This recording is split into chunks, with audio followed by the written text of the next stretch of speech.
বিপদ কখন কিভাবে আসে আসলে আল্লাহ ছাড়া কেউ জানে না। আমার সাথে এমন একটা ঘটনা ঘটে যাওয়া আমি কখনো ভাবি নাই। তো আসসালামু আলাইকুম, সবাই কেমন আছেন? আশা করি যে যেখান থেকে আমার ভিডিও দেখতেছেন ভালো আছেন, সহি সালামতে আছেন এবং সুস্থ আছেন। সবার জন্য অনেক অনেক দোয়া ও ভালোবাসা রইল। তো আসলে কিছু কিছু বিপদ আমাদের জন্য অপেক্ষা করে থাকে। আমরা জানিও না যে কিভাবে কেমনে আমাদের বিপদটা হয়ে যাবে। তো বিপদ যখন ঘটনাটা যখন ঘটে যায় তখন আসলে জানা যায়, তখন আসলে বোঝা যায় যে কি হইলো আর কেমনে হইলো। তখন আসলে আল্লাহ তাআলা সবকিছু আমাদেরকে আগেই হয়তো ধারণা দিয়ে দেয়, হয়তো একটু আঁচ করে দেয় কিন্তু আমরা হয়তো বুঝতে পারি না আরকি। বুঝতে পারি না আল্লাহ তাআলা আমাদেরকে কিন্তু মানে যেকোনোভাবে জানিয়ে দেয় যে তোমার ওখানে বিপদ হবে না কিংবা বিপদ যেকোনো একটা ইঙ্গিত দিয়ে দেয়। হয়তো আমরা বুঝতে পারি না, কেউ বুঝতে পারে, কেউ বুঝতে পারে না। তো সেভাবে আমার সাথেও ঘটে গেল আরকি।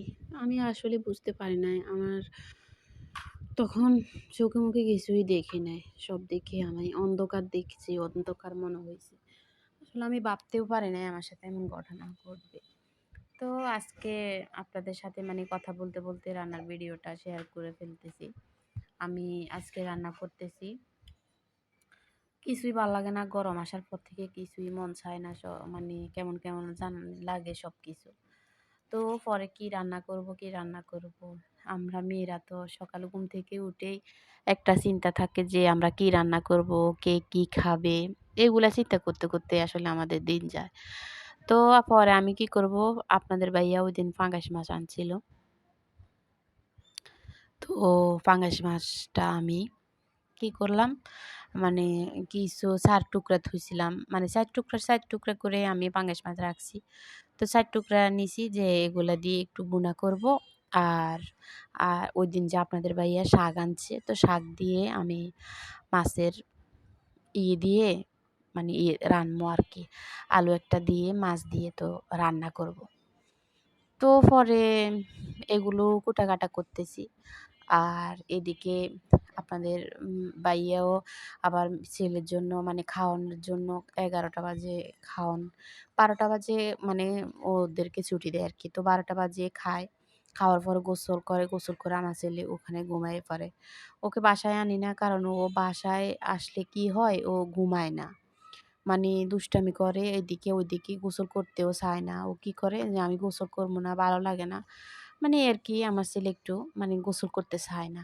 তো এর জন্য পরে আপনাদের ভাইয়া বলতেছে, হুজুর যখন বলতেছে যে আপনার ছেলে তাহলে মাদ্রাসাতে রেখে দেন। ও মাদ্রাসাতে থাক। একবারে রাতে ৯টা বাজে ওকে নিয়ে যাবেন। দুপুরবেলা ওকে খাওন দিয়ে দিবেন। সকালে খাওন দিয়ে দিবেন, তো ও খাওনগুলো মানে আর কষ্ট করে আনা লাগবে না। তো পরে আমি সকালে ঘুম থেকে উঠতে পারি না। ঘুম থেকে উঠতে, উঠতে আমার একটু লেট হয়ে যায়। তো রান্না করতে, করতে লেট হয়ে যায়। ওরা নাস্তা খেতে পারে। কিন্তু ভাত, তরকারি ওগুলা দিতে একটু কষ্ট হয়। তো পরে আপনাদের ওকে বলছি, "ঠিক আছে, আমি ১১টা বাজে আমাকে ফোন দিব। তো তুমি একটু আসিও। আসলে আমি তোমাকে অর্ধেক পর্যন্ত দিয়ে আসবো আরকি। তো তুমি ওখান থেকে তুমি মাদ্রাসায় দিয়ে দিও।" ছেলেটার মাদ্রাসাটা আমার রুমের থেকে একটু দূরে বেশি হয়ে গেছে আরকি। তো আপনাদের ভাইয়া যেখানে চাকরি করে ওখান থেকে আসতে বেশি সময় লাগে না। তো পরে আমি আপনাদের ভাইয়াকে ফোন দিছি। ফোন দিয়ে বের হইছি ওর জন্য খাওয়ার নিয়ে, যে ওর জন্য আমি খাওয়ার নিয়ে যাবো। তো এদিকে আমি খাওয়ার নিয়ে বের হইছি। আর বের হওয়ার পথেই আমার এই দুর্ঘটনাটা ঘটে গেল আরকি। তো আমি এদিকে শাকটা মাছ দিয়ে রান্না করছি। শাকগুলা অনেক মজা হইছে। আপনাদের ভাইয়া বলছে কি, আমি তো মনে করছি শাকগুলা সিদ্ধ হবে না। এখন দেখতেছি তো অনেক মজা হইছে। তাহলে তো আমি আরেকটু আনতাম। কমাইয়ে আনছিল। তো কমাইয়ে আনলে আসলে কম জিনিসগুলো রান্না করলে মজাই লাগে। আর বেশি জিনিস রান্না করলে কেমন, কেমন হয়। আর যদি অনেক মানুষ একসাথে থাকে, তাহলে ফ্যামিলির অনেকজন একসাথে আছে, খাওয়া হয়ে যায়। এখন আমরা মানুষ হইছি ২ জন, কারণ আমার ছেলে আবার খায় না। ও খেতে চায় না শাকসবজি। আর এমনিতেও ও মাছ ছাড়া ও আলুও খেতে চায় না। এমনকি অনেক পোলাপাইনে আলুর জন্য পাগল। কিন্তু আমার ছেলে আলু খেতে চায় না। ওর থেকে ভালো লাগে না। তো কি করব, ছোট মানুষ এখন, ওকে তো জোর করাও যাবে না। তবুও আমি জোর করি যে, "খাবে না কেন? খাও। তুমি সবকিছু খেতে হবে শরীরের জন্য। সবকিছু, সব পুষ্টিই তো দরকার।" কে শুনে কার কথা? ও মন চাইলে খাবে, না মন চাইলে নাই। আমি দিয়ে দিই, ও খাইলে খাইলো, না খাইলে নাই।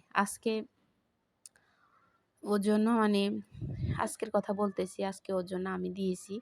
মানে মাংস রান্না করছিলাম, মাংস দিলাম আর আলু দিলাম। ও কি করছে, একটা মাংস দিয়ে দিছে, আবার আলু ২ টাও দিয়ে দিছে। ও খাবে না, এই আরকি।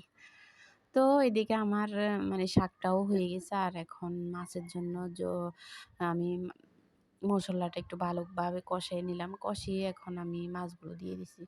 আসলে আপনাদেরকে তো বলছি, মাছটা একটু মানে অন্যরকম একটা ঘ্রাণ করে।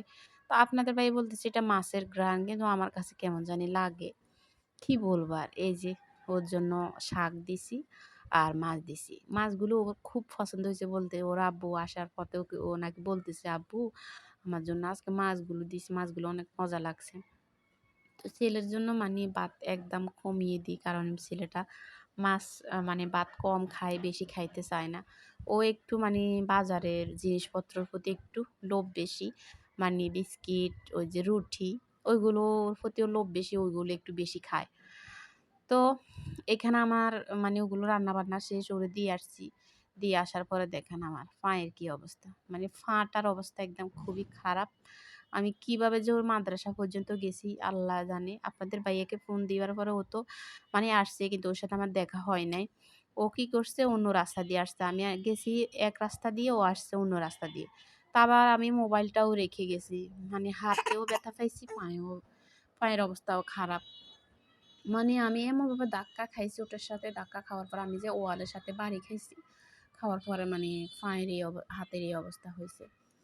পরে রাত্রে আসার মানে আপনাদের ভাইয়া পরে রুম পর্যন্ত আসছে। আসার পর দেখতেছি যে আমি নাই। নাই, পরে ও আবার গেছে, যাই দেখে যে আমি মাদ্রাসায়। পরে আমাকে বলতেছে, "তুমি কোন রাস্তা দিয়ে আসছো? তুমি আসবে এক রাস্তা দিয়ে, আসছে আরেক রাস্তা দিয়ে।" মানে আমার গরম হইতেছে আরকি। তো আমি বলতেছি, "আমি কি করব? তোমাকে তো আমি ফোন দিয়ে বলছি যে, তুমি এখান দিয়ে আসো, তুমি ওখান দিয়ে আসছো কেন?" তো রাত্রে আসার সময় আপনাদের ভাইয়াকে আমি বলছি যে, "তরমুজ তো শেষ হয়ে যাচ্ছে। একটা তরমুজ শেষমেশ আনি, খাওয়াইয়েন।" তা আপনাদের ভাইয়া মানে রাত্রে আসার সময় একটা তরমুজ নিয়ে আসছে। রাত্রে না, বিকেলবেলা আরকি।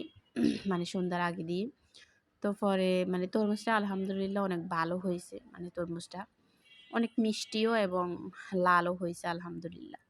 পরে ও এসে মানে কাটছিল। কাটার পরে একসাথে খেয়েছি। আলহামদুলিল্লাহ খুব ভালো লাগছে। তো ওখান থেকে আবার আমার ছেলের জন্য একটু নিয়ে গেছে আরকি। তো এখন পায়ে অনেক ব্যথা, পায়ের জন্য হাঁটতে পারি না। সবাই আমার জন্য দোয়া করবেন। আমার পা যেন তাড়াতাড়ি সুস্থ হয়ে যায়। আর পানি লাগে তো এর জন্য মানে পাটা শুকাইতেছে।